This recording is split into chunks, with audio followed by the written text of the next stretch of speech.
Ladies and gentlemen, I am pleased to announce that we have Mr. Nofi Basuki among us. Mr. Nofi Basuki is a writer, a researcher, and Islamic expert who graduated from Chinese University, and he's also known as Wang Xiaoming. His expertise lies in politics, religions, and China-Indonesia bilateral relations. 接下来，我们有请 Nofi Basuki 先生，他是一名作家、研究员和中国伊斯兰专家，同时也以王晓明这个名字而闻名。Nofi Basuki 主要研究政治、宗教、历史、中国与印尼之间的外交关系。请 Nofi Basuki 先生上台发表致辞。 Selanjutnya kami mengundang Bapak Dr. Nofi Basuki yang adalah seorang penulis, peneliti, dan pakar Islam di Tiongkok yang dikenal dengan nama Wang Xiaoming. Beliau memfokuskan perhatiannya pada politik, agama, sejarah, serta hubungan luar negeri Republik Rakyat Tiongkok dengan Indonesia. Please welcome Mr. Nofi Basuki on the stage.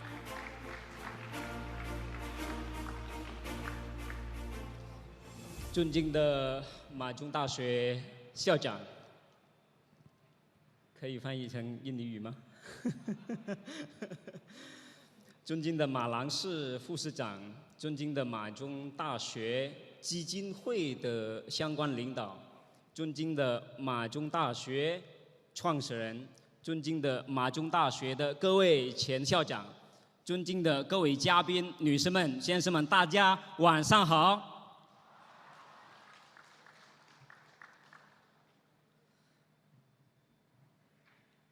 能够站在这里，是我的莫大的荣幸。Saya merasa sangat terhormat sekali bisa berdiri di depan Bapak Ibu sekalian. Diminta oleh Pak Rektor untuk memberikan sepatah dua patah kata terkait kenapa kita wajib.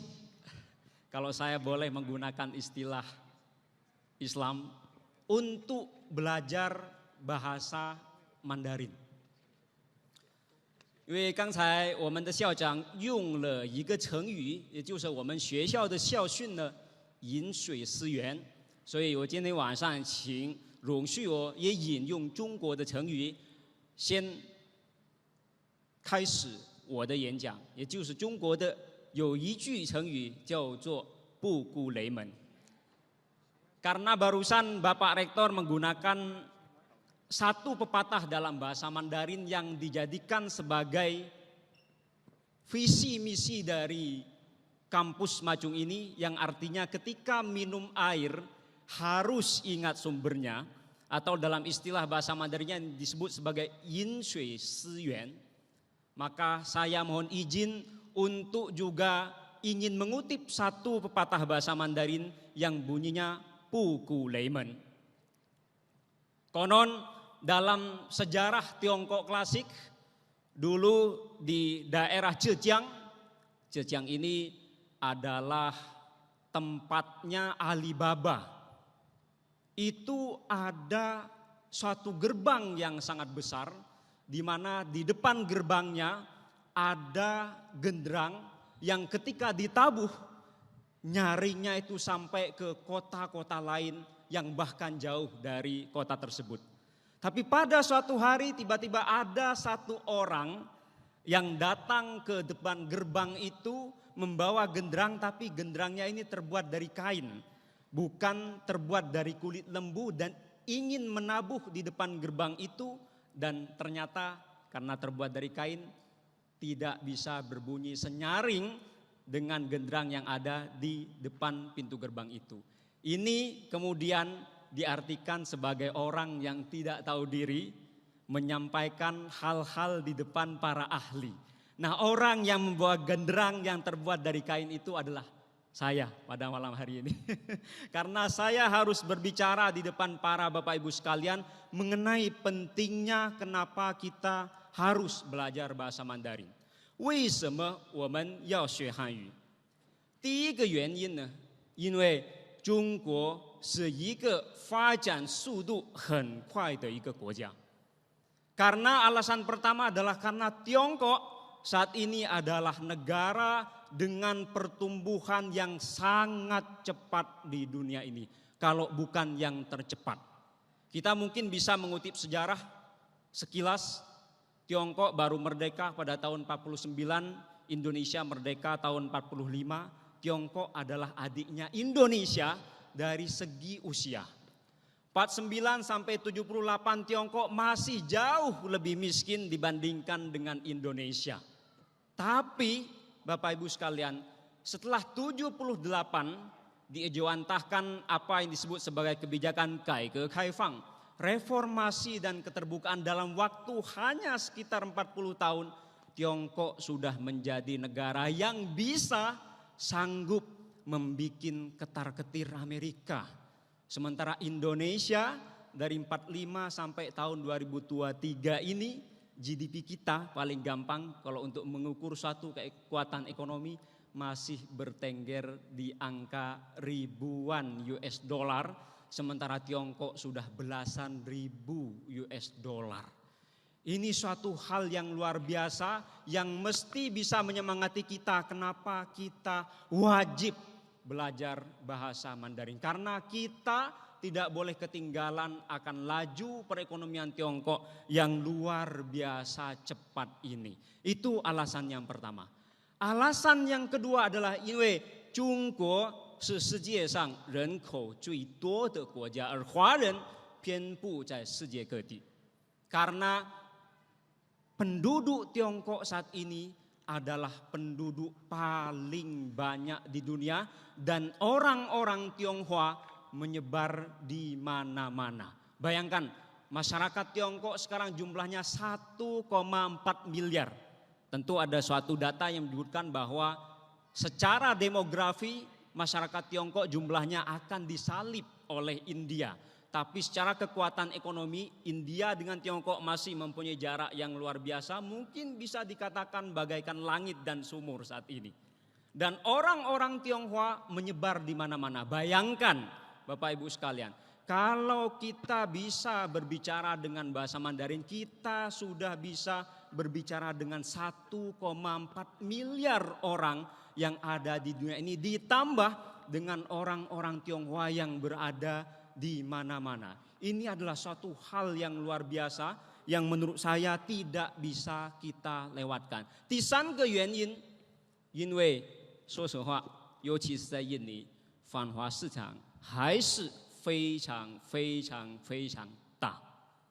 Karena mohon maaf, anti terhadap China, baik China sebagai bangsa maupun China sebagai negara di Indonesia ini khususnya masih sangat besar sekali Bapak Ibu sekalian. Terutama mungkin 到了政治年可能会有一些人挑拨离间 dan mungkin bisa dimanfaatkan oleh orang-orang tertentu, kelompok-kelompok tertentu untuk memecah belah persatuan Indonesia ini yang sangat dipentingkan bangsa kita untuk bisa membangun negara ini menjadi lebih baik.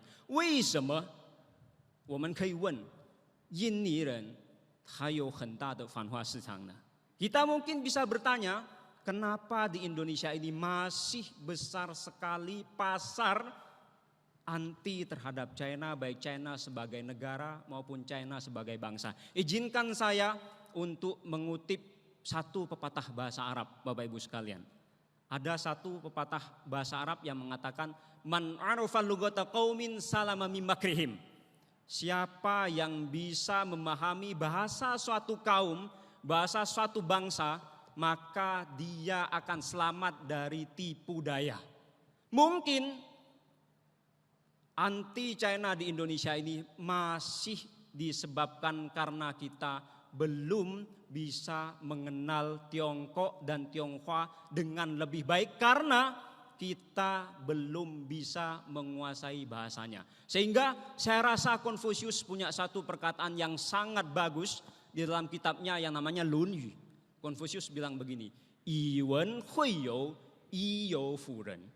Kita ini mesti menggunakan bahasa, kita ini mesti menggunakan budaya untuk bisa mengenal satu sama lain, untuk bisa bersilaturahmi, untuk bisa menjalin persahabatan. Dan dengan menjalin persahabatan, kita akan bisa mencintai satu sama lain. Maka betul juga apa yang dikatakan dalam pepatah Indonesia, kita tak kenal maka tidak akan sayang. Dan untuk bisa saling mengenal, untuk bisa saling memahami, 语言是一个非常重要的一个门. Bahasa menurut saya adalah pintu yang paling penting untuk bisa kita buka, Bapak Ibu sekalian. Lalu apakah cukup hanya dengan belajar bahasanya saja? 我觉得不够. Kalau menurut saya masih belum cukup. 为什么？因为中国中文是一个博大精深的语言. Karena bahasa Mandarin adalah bahasa yang sangat dalam maknanya, penuh dengan filosofi kehidupan. Tadi saya sempat berkomunikasi dengan jajaran pengurus di Universitas Macung, menyampaikan kekhawatirannya akan degradasi moral yang ada di Indonesia ini. Banyak sekali mungkin orang-orang pintar, tapi belum tentu punya moral. Dan dalam ajaran Tiongkok klasik, dengan belajar bahasa Mandarin, ajaran Tiongkok klasik sangat menekankan pentingnya moral. Bagaimana yang muda harus hormat kepada yang tua, bagaimana murid harus hormat kepada guru, bagaimana rakyat harus hormat kepada pemimpin, bagaimana pemimpin harus mengayomi rakyatnya.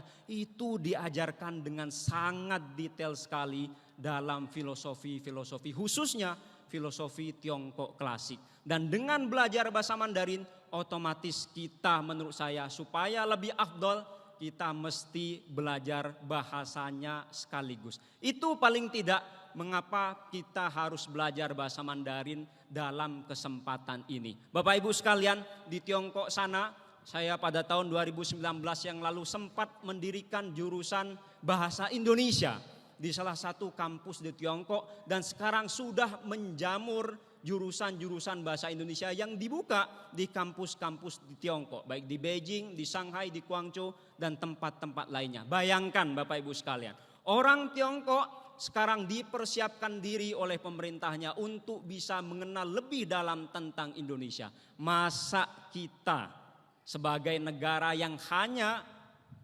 berbatasan lautan dengan Tiongkok tidak mau belajar bahasanya, di mana Tiongkok sedang maju pesatnya? Mungkin kalau kita tidak mau ini, jangan salahkan kalau nanti misalnya makin banyak investor yang datang ke Indonesia dari Tiongkok, malah bukan orang Indonesia yang dipakai, tapi orang-orang Tiongkok yang sudah bisa memahami bahasa Indonesia, mungkin sama dengan orang kita. Itu yang menurut saya barangkali layak untuk direnungkan, barangkali layak untuk digalakkan pembelajaran bahasa, budaya, dan syukur-syukur apapun yang terkait dengan Tiongkok di Macung Tashui ini.